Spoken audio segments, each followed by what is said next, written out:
Yeah, so today is going to be very exciting. Susan Polgar is coming on stream in about 20 minutes. So, the way the schedule is going to work, I'm going to be talking to her for 45 minutes or so.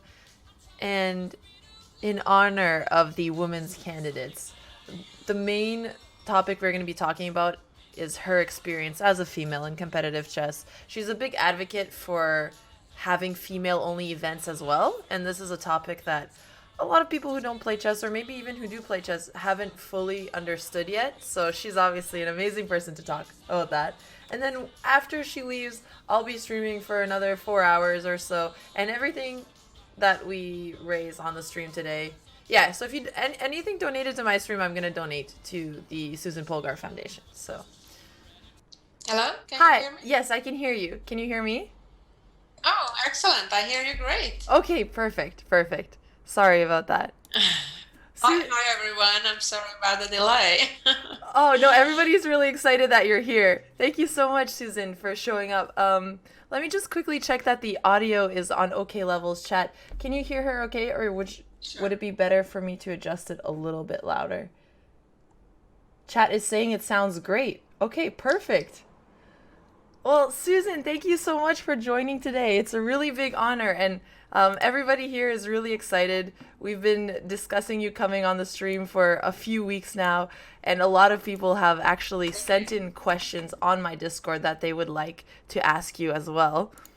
Um, Absolutely. Thank you so much, Alexandra. It's really nice of you to do this for the foundation, for the fundraiser, and to to talk about women in chess. It's really nice.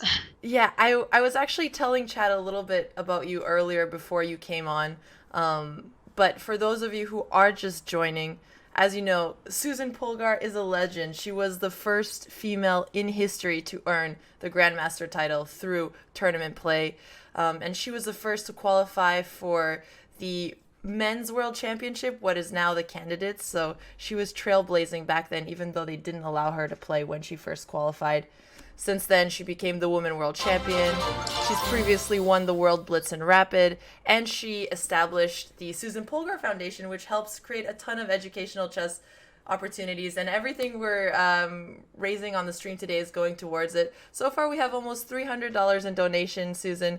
The goal is to get 1,000 today. I'm going to keep streaming after you leave, but I'd love to help the foundation as much as I can because it helped me when I was playing chess, and now it's helping my sister and a future generation of girls. So thank you so much for everything Thank you you've so done. Thank you so much, Alexandra, and thank you all of you who have made donations and will make donations. And as you remember, ever since the SPFGI, as we call it, the Susan Polgar Foundation Girls Invitational, was born, or even the idea was born, one of the main idea was, in addition to giving opportunities for young girls to have a special event where all the girls from around the country come together once a year, and today it's actually also from the Americas or the whole continent. Not just that they have a great tournament with very valuable scholarships and prizes, but also the camaraderie that develops between the girls, the friendships that are made, the networking that develops between the girls, and the support system, most importantly, that I think so much lacks when girls play in open tournaments. There are maybe a handful of girls, or Yeah. 10% or less of the participants being girls. There are so few of them, and it's such a different ambiance at an open event versus an all-girl competition like the SPFGI. And one of the goals we kind of set and we talk about at the SPFGI, we hope that each of the girls, whether regardless which state or which country they are from, they have been the representative of that state or that country. And we want them to go back home and then take the lessons learned and spread the word and be an ambassador for chess for girls in their community. And I mean, you have been a fantastic example of that, and I'm very proud of everything you have done in spreading the word and getting more girls involved in chess. And I think that's one of our issues, right? That there aren't enough girls in chess. And so that was one of the main reasons why the SPFGI was born. And I'd like to thank you also for your contribution. Yeah, that was a great overview of why the SPF was born. And you just mentioned that there aren't a lot of girls in chess, and for female chess players, we understand why this is the case. But a lot of people looking in always ask, why is that the case? Do you mind sharing your insights on why you think there's fewer girls in competitive chess? Absolutely. Well, I think that was my life story, so to say, Yeah. when I accidentally discovered chess a little before my fourth birthday. I very soon learned that there are very few girls, very few women playing chess. And it was just a social stigma that chess is a boys' game and girls should stick to playing with dolls. And so that's where it started, that just society as such perceived chess, especially when I started playing about 46 years ago. That was just the perception that it's not just something women should be doing, just like women are not expected to, I don't know, ride motorcycles or Hmm. play soccer or be scientists, at least in those days. That was the perception at the time. And so that's where it started, the social pressure from the Hmm. homes, from the families, through the schools, through the chess clubs. Unfortunately, it was like a weird thing when they would see a young girl or a grown woman at that showing up at the chess club. And so at first girls are being told chess is not for girls. Then if the girls still loves chess enough to persevere that and overcome that and move on and still stay with chess, then comes the fact that they are lonely, they are alone. So first they are being told chess is not for girls. Then they are being told you cannot get good at chess, right? Like I was told thousands and thousands of times, don't bother wasting your time and energy. You'll never be a master or never be a grandmaster. And that's including some of the coaches So that I you were had. told this by your coaches? Were you also told this by your fellow chess peers? I know that a lot of what we consider the greatest players of all time, like Gary Kasparov, even back in the day when you were playing competitively, used to have this same opinion. Yeah, I mean, back in the 70s, 80s, it was clearly the belief. And it's not like they necessarily they wanted to hurt our feelings or wanted to be mean. It was their true belief. Hmm. That's the sad part, or in a way a good part, but it's also the sad part that they simply believed that women are just not as capable and therefore they shouldn't waste our time Hmm. and we shouldn't set ourselves up for a disappointment. So it was even people who meant well. They Yeah. really believed that set your goals, yourself realistic goals. Hmm. And so that was the second problem. And then the third problem is, and still to some degree today, and all of these issues still remain till today, I would say, even though it has improved, I have to certainly admit. But the third issue is that when girls show up at chess clubs or chess tournament, there is even if it's a small percentage of guys, because 90% of the guys are nice and cordial and Hmm. inviting for women to play chess.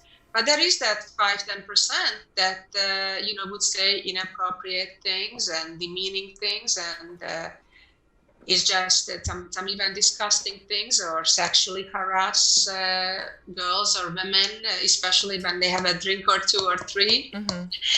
And I mean, I have to tell you, I'm pretty active on social media, and that pretty much a single day doesn't go by that I'm not getting some attacks, demeaning, disgusting comments, from different chess players. So Hmm. it's a sad reality that I think needs to be addressed by the chess authorities, because one of the main reasons I think that a lot of girls don't get involved in chess or quit quite quickly is because they are uncomfortable with the environment that there is no punishment for those guilty ones, and typically the chess community knows who those guys are, especially of the better players. They know who are the ones that are harassing women and making inappropriate advances and all those things. And unfortunately, I had a situation when a known pervert had been harassing me, and when I raised the issue with the chess authorities, guess what? The authorities took his side instead of defending me with my reputation and my accomplishments. So that's kind of the sad part that girls and women in chess still, to this day, to some degree, have to deal with.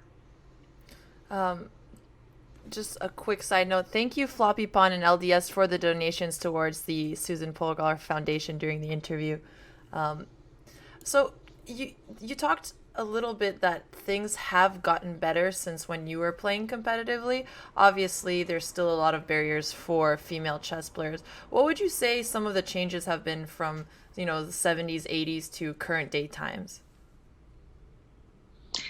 Well, part of it, our society has improved in many regards, like with the different movements, of women's rights and those type of things. So just our society has improved at large, and catching the bad guys, so to say, and punishing them. So I think it's a generic improvement that, of course, to some degree, the chess world also benefits from. Also, the fact that I think they saw the examples that girls, women who are really motivated and are willing to go through this challenge like I did, and then later my sisters did. They saw that, it's possible. Because when I was, as I mentioned earlier, when I was a young girl, when I dreamt to be a grandmaster, they told me it's impossible. It's just not possible, So I showed by breaking the gender barrier that it is possible. So girls following me believed in it, and now there are about 36 women who have accomplished that feat. So opportunities have improved, thanks partly, let's say in the United States, partly to my foundation's efforts, that, we were the first, SPFGI was the first all-girls national event that has been approved by the US Chess Federation. And since then, there have been a number of other events approved and held yearly. So now girls have a great opportunity to play in many events, and the prizes also have significantly improved. So there has been a lot more opportunities and rewards also for girls playing chess. And has your opinion changed throughout your career on women-only tournaments? Did you have a different opinion when you were competing versus later on, now that you're helping create some of these events? Well, I think through my experience, I learned a lot as a player, and then, of course, later as a coach, organizer, and promoter of the game. I still maintain the view that the women who are really motivated, really love chess, are really willing to make the sacrifices and want to become a professional players, they can and they should play open tournaments mostly, although an all-women tournament here and there is fine. But with that said, I think looking at the larger picture, that we want to grow the participation of women in chess.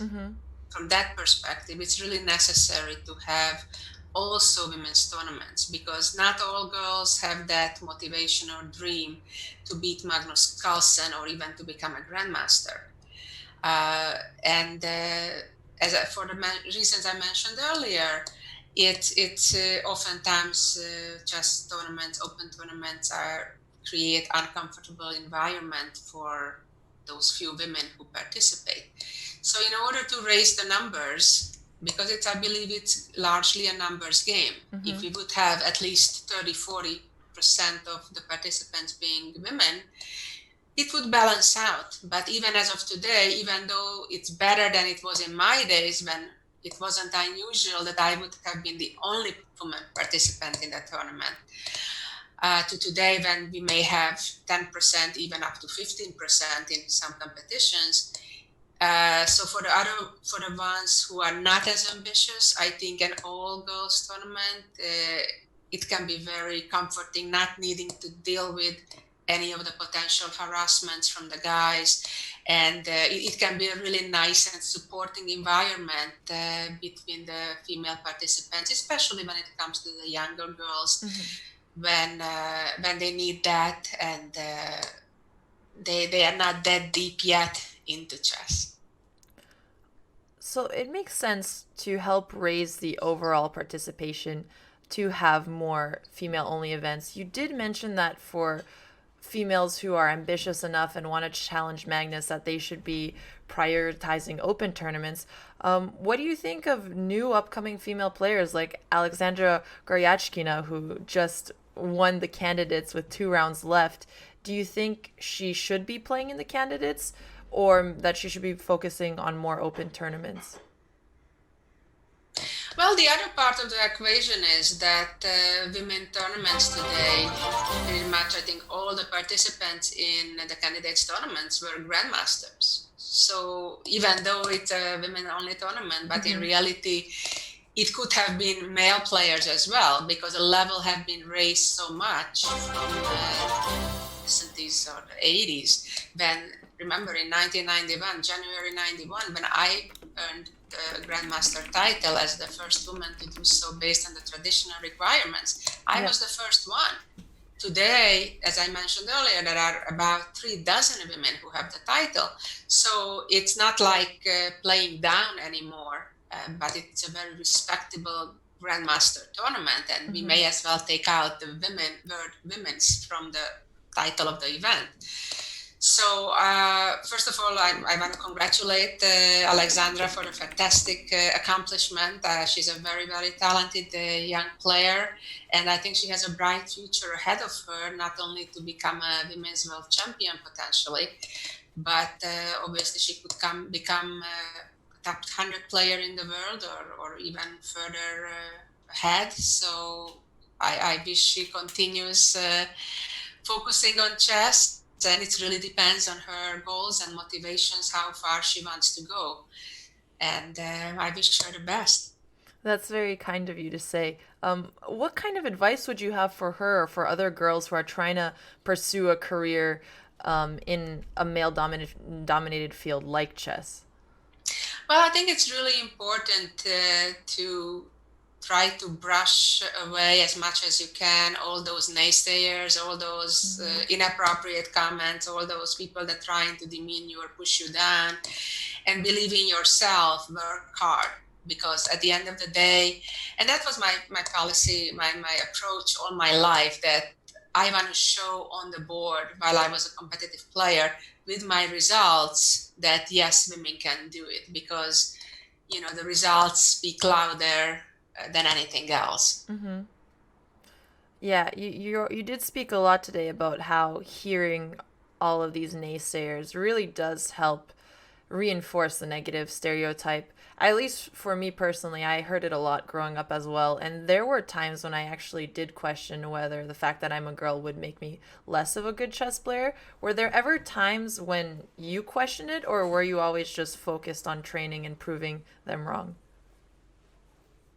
Well, of course, I'm human too, and there were times when it crossed my mind that maybe they are right. But I was very fortunate that I had the support of my parents, who really had a very strong belief that the gender makes no difference. It all matters on how much effort I put into achieving my goals.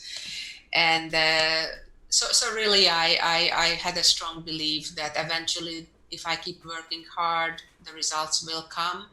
But obviously, it would have been a whole lot better if, instead of people trying to pull me down, would have been trying to encouraging me. And that's, I think, part of the reasons why Judith even accomplished greater results when it comes to rating and the world ranking, because she had to deal a whole lot less with all these naysayers, because I paved the road already.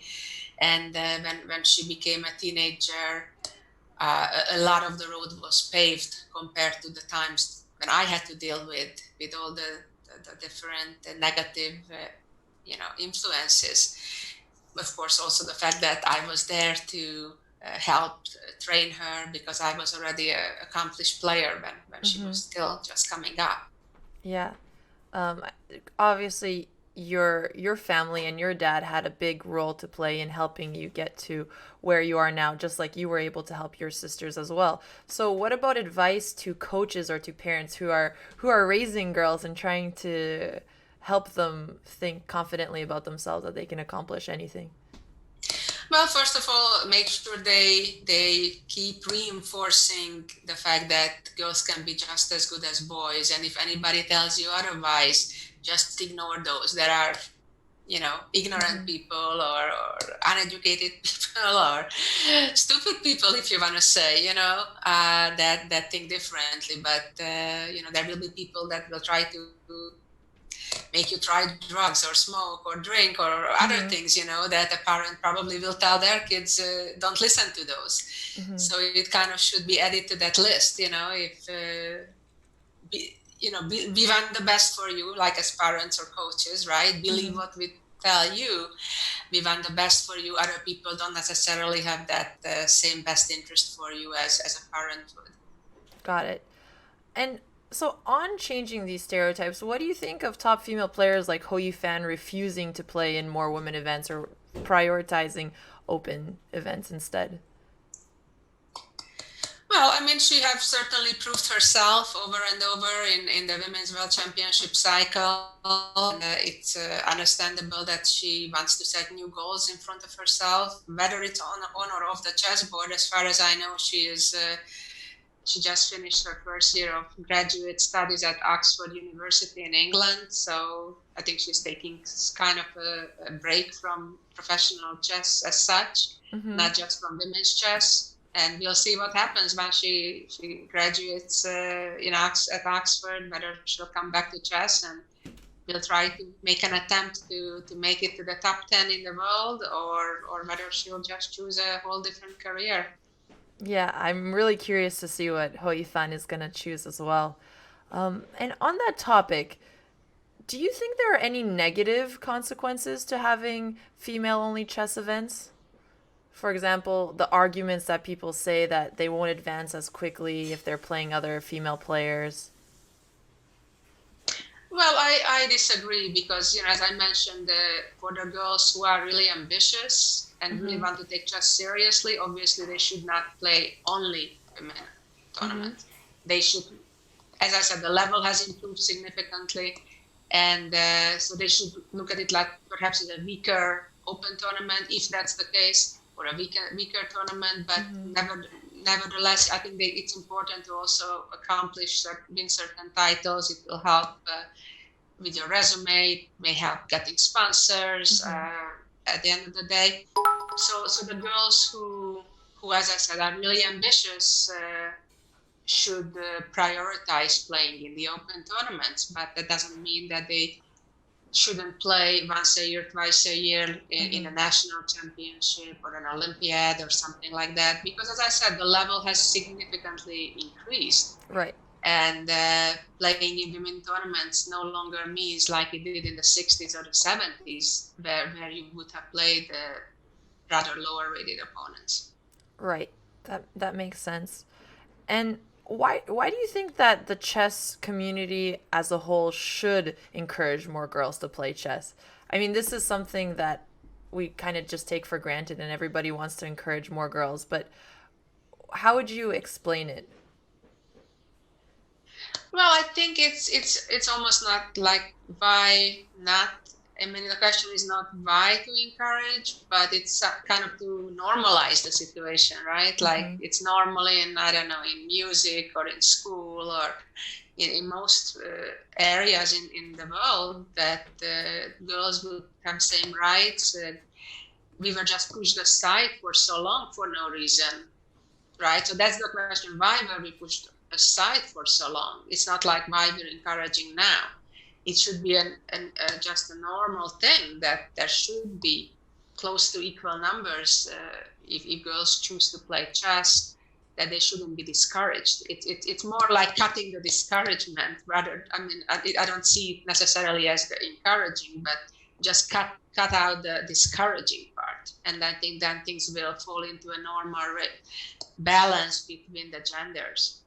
I think that's a great response, and a lot of times people think if girls wanted to play chess, more of them would, but really the focus is on just cutting down the things that make it harder for girls to play compared with males. So I really like the focus on normalization there. I can give you just a random example. The last Please. weekend we had an art fair next to Webster University, where we were representing the university among the different forms of art, and because chess is also a form of art. And we had the big chess pieces out there on the lawn. It's an outdoor event, and we had some chess tables set up with some of our students volunteering, playing just random people coming by from the community. And we had a lot of kids coming by, and there's a pretty large number of girls as well. So naturally speaking, girls that, let's say, don't yet play chess, they are just as, I think, attracted to the game, to the chess pieces, and find out about it, learn about it as boys are. Is, as I said, is the issue is that it's still society that in some cases discourage them. Much better than it was 40, 50 years ago, trust me, 100%. But I think the interest is there among the girls as well. Mike B59, thank you for the $50 donation towards SVF. You're talking about different societies. How would you say that social stigmas towards women compare around the world? So in North America versus Europe versus Asia versus Middle East, etc. Well, I think definitely the different social expectations in different cultures, different parts of the world very much affect that. And I think that's the reason why we're seeing such growth in the United States or even in Eastern Europe, I would say, like in the former Soviet countries, Hungary, where women's rights are closer to equal than in other parts of the world, when women don't have, let's say, even voting right or opening a bank account or many other inequalities between the genders. I think it makes a world of a difference. So it's kind of interesting to see how our small chess community reflects the advances of gender equality in various parts of the world. And is there anything you think we as a chess community can do to bring more women into chess or accelerate the Well, I arrival think of equality in the game? I really believe that it's important to give back to our chess community, especially those of us who have success. Mm-hmm. We got a lot through chess, success and seeing the world and a lot of recognition. Go back within our communities, within our circles, and promote it and say all the good things about chess that chess gave us. And just, I think, tell our story. I think that in itself is a great thing, and that's what others need to hear, because there's nothing like sharing your own story. Then that's the best way to, I think, encourage others to do what you think is a great thing to do. Mavriel, thank you so much for the $200 donation towards SVF. We are getting much closer to the $1,000 goal. I think we're at least halfway there. So thank you so much, everyone. Also, on behalf of the Susan Polgár Foundation, I really, really appreciate not just Alexandra doing this fundraiser, but all of you who are donating. It really means a lot to us and to our project. And someone in the chat is asking, what can we as men do to encourage females to play chess? I understand that giving back is something I myself can personally work on, and I would love to do more of that in the future. But what about male chess players? I think it's really important because, as I mentioned earlier, probably 90% of the guys are just fine and Mm-hmm. gentlemen and treating women fairly and nicely in chess clubs or at chess tournament. If you're one of those 90%, which I hope most of you are, uh, when you hear, when you see another guy saying inappropriate things or harassing chess players or girls at a chess club, at a chess tournament, don't be silent. I think that's really, that's probably the most important thing, because I think women have been fighting this fight for a long time, but not enough guys stand up.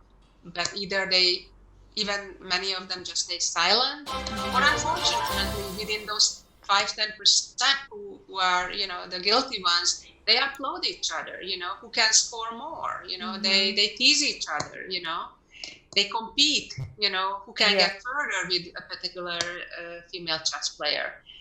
And by keeping silence, they think that's normal. So Yeah. I think that's what the guys can do. And, I encourage really the guys in the chess community, the ones who feel that it's wrong, what those few or, 5-10% ruins it for so many women, and to the degree that they actually quit chess altogether, Mm-hmm. speak up, defend those situations, defend the girls. Yeah. Birdman, thank you for the $100 donation. We really appreciate it. I actually Thank find you. that advice very useful as well because, in my personal experience, when I've been made very uncomfortable by older male chess players acting inappropriately, I had other great friends, also males, since most people tend to be in the chess community, who saw it and came and spoke up and said, "It looks like you're uncomfortable. Would you like to leave?" Or just coming and helping get me out of situations like that. Or even recently, I've had tournament directors who have noticed it and asked if there's anything they can do. So seeing stuff like this was really helpful for myself Yeah. as well. I mean, that is part of it, to comfort the victim, so to say, the girl who has been harassed or put in an uncomfortable position, which is great and it's wonderful. However, I think it's equally important that the person who put you or another female player in such position, that person should be punished. I think there should be rules made and enforced. Even there may be some rules, but most organizers or clubs just close their eyes over it. And that's what I'm talking about. That whether as an organizer or even just a fellow competitor or club member, don't close your eyes over it. Speak up and maybe ban that person from the club, or at least warn him one more time, and you will be banned. Jolly Green, thanks for the $20 donation. And as I said that, we got another $25 donation from Lotto Chess Twitch. Thank you guys so much.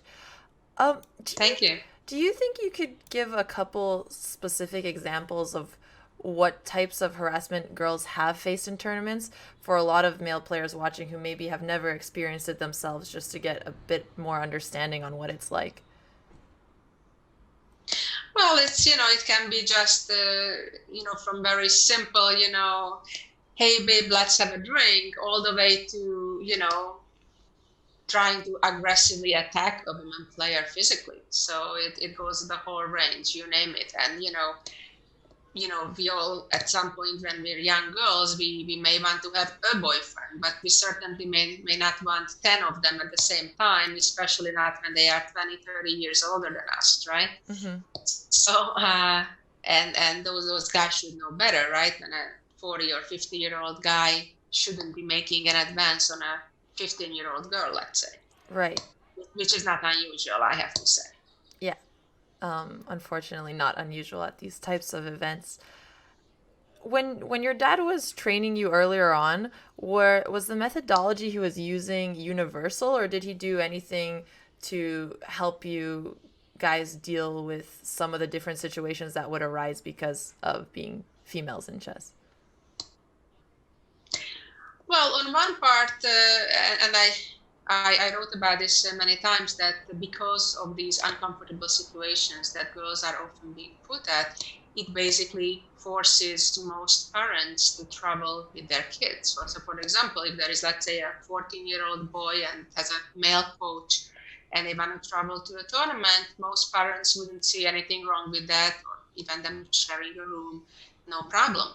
However, because of the desperate lack of female coaches in chess, it's most girls would have a male coach, and that same scenario would be a whole different picture. And most parents would not be comfortable allowing their teenage daughter to travel alone with a male coach and then room with that male coach. So either they will end up traveling with them in addition to the coach, or they have a separate room for the coach and the female player. It doesn't matter how you slice it, it's an additional expense, a very significant additional expense, as most long serious tournaments would take 9 days, 11 days. And you just do the math, right? The $100 a night, plus travel expense and meals and so on. So it's an additional expense. So that's on one hand a big handicap, I think, for female players as of today. And I'm not seeing that changing from one day to another. As of the specific methodology that my father used, I think he was really trying to raise us as much as possible, kind of like a boy would be raised in many ways. And he wasn't a chess player. Neither of my parents were chess players, so my mom didn't know the rules even of the game. My father never competed in chess, never even had a chess book before I showed interest in the game. So we were trying to figure it out together, I guess. And he was great because as a teacher, he knew how to teach. And since, of course, he knew more than I did, at least he played chess in high school on a casual level. He was certainly ahead of me for a bit, and he discovered that yes, there are such things as chess books, and we were learning together, and he enjoyed it because he liked chess, and finally he had somebody to play with as well. So, but he had a very good intuition, I think, on what things to focus on and what things not to focus on, at least in the beginning phases. So until I was about 10 years old, I would certainly consider that he was the main coach I had, even though, of course, I did have other coaches as well. And before I quickly ask as well about Chess 960, since that was another interesting topic, is there anything else you would like to share on the topic of female events or females in chess? Yeah, I mean, I'd like to applaud all the initiatives that popped up throughout my lifetime. There is so many more opportunities for women chess players. And, as I mentioned earlier, just to summarize, I encourage everyone, especially the guys, to treat women fairly at the chess clubs, at chess competitions, and the ones who do treat them fairly and witness something inappropriate by another male, please speak up. That's very good advice. Um, so one question, and I'm sure you get this asked very often, is so Bobby Fischer did stay with your family in the 90s, and this was around the time when he was coming up with Chess 960. I think it's a little known fact, but you were actually a big contributor to developing the rules of the game. Is that correct? Yes. It was really a big honor to meet Bobby back after his second match with Bobby Fischer that was played in Yugoslavia. And, he was basically not able to come back to the United States. And he was hiding out in a small city near the Serbian or Yugoslav Serbian Hungarian border. And he asked if I could go to visit him, and I was like, wow, what an honor, what a surprise. So I did. I happened to be in South America when that message came across, and after I returned from my trip from Peru, I went to visit, and we actually played some Fisher random games right then and then on that trip. And in fact, some of those pictures are, I think, the only pictures out there, Bobby playing Fisher random, if you Google on the internet, because he was, as you know, very protective of not being photographed Mm-hmm. after he retired from chess. So it's a unique picture. So ever since we met then, and then I convinced him to move to Budapest, which was my hometown at the time. And amazingly, he within a couple of weeks he packed up and he did move to Budapest, where he resided for the 8 years after that. And I spent a lot of time with him, especially in the early times after he moved to Budapest, making him comfortable, getting him know the town and going to different restaurants. And we would play countless Fisher random games. And initially, actually, we were playing with the different rules. Initially, for example, the two armies, the two sides weren't set up symmetrically, but we would play, just set up the pawns, and then we would put up, as the first 8 moves of the game, we would put up one piece at a time randomly.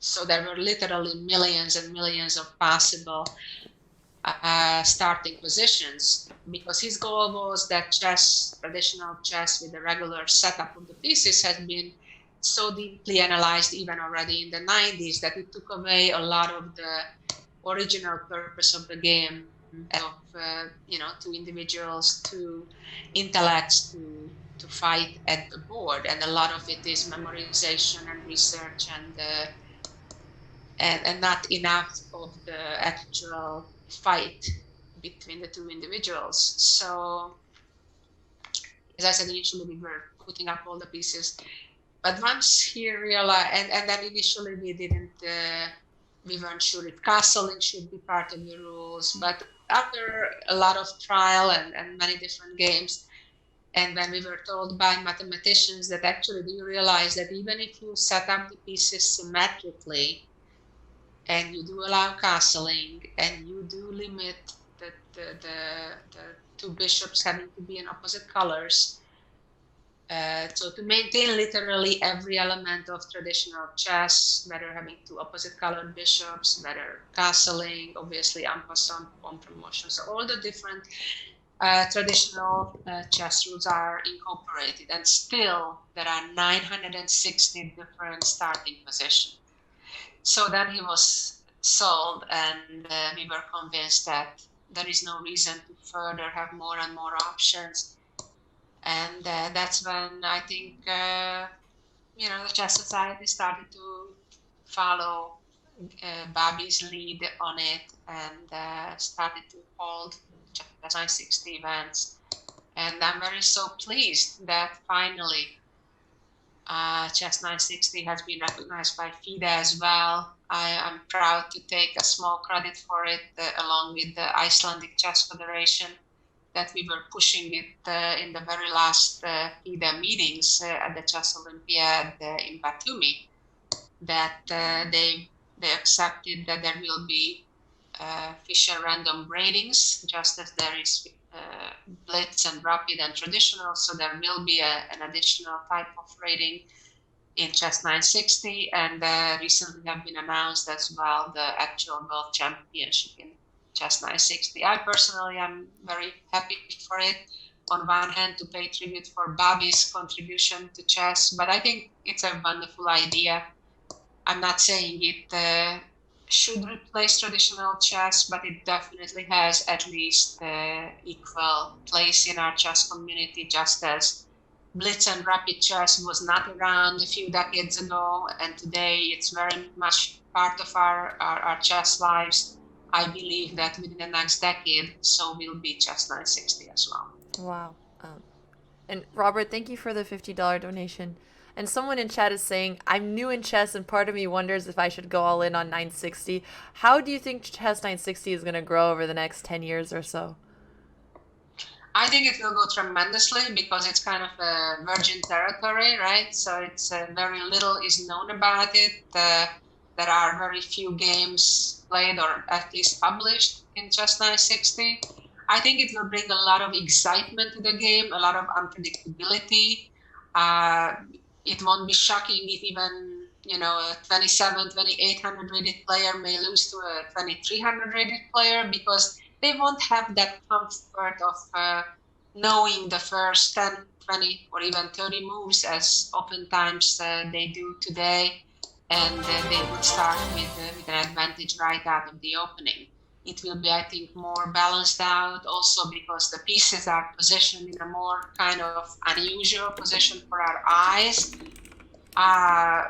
It will be, there will be more blunders, I think, also by real strong players. So I think that less predictable part of chess 960 will make it more interesting, and I think it will be a lot more fun, not just for the players but for the spectators as well. Makes sense. And Susan, thanks again for being here. And before I let you go, I just have one more question. Since we are speaking about the future of chess and we are on Twitch, what are your thoughts on chess becoming more of an e-sport or gaining more of an online streaming presence? I think overall it's fantastic. Twitch, social media, all the different platforms when people play chess online. I think it's fantastic. I think it brought in millions and millions of people who before didn't have the opportunity because, let's say, they lived in a small town with no chess club, no good chess players, nobody to play with. I think it's just fantastic. I mean, I remember vividly when the 1982 Olympiad took place in, I think, Lucerne, Switzerland. And maybe about 2 months or a month and a half after the Olympiad, by some connections, and I was so happy I got the bulletins, the games of the Olympiad of 1982, right? Yeah. And that was at New Year's Eve. I mean, I spent New Year's Eve looking through those games. It was just so fascinating, right? While today, if there is a broadcast glitch on the live broadcast of an Olympiad game, we all are upset. I mean, how long we came, right? We're spoiled. I mean, it's amazing. And I think it just brought in so many more people around the world, in communities, in countries where chess is not so developed. There aren't so many good players or opportunities in chess. It is just fantastic. I mean, I'm just sometimes crying from joy. It's just fantastic.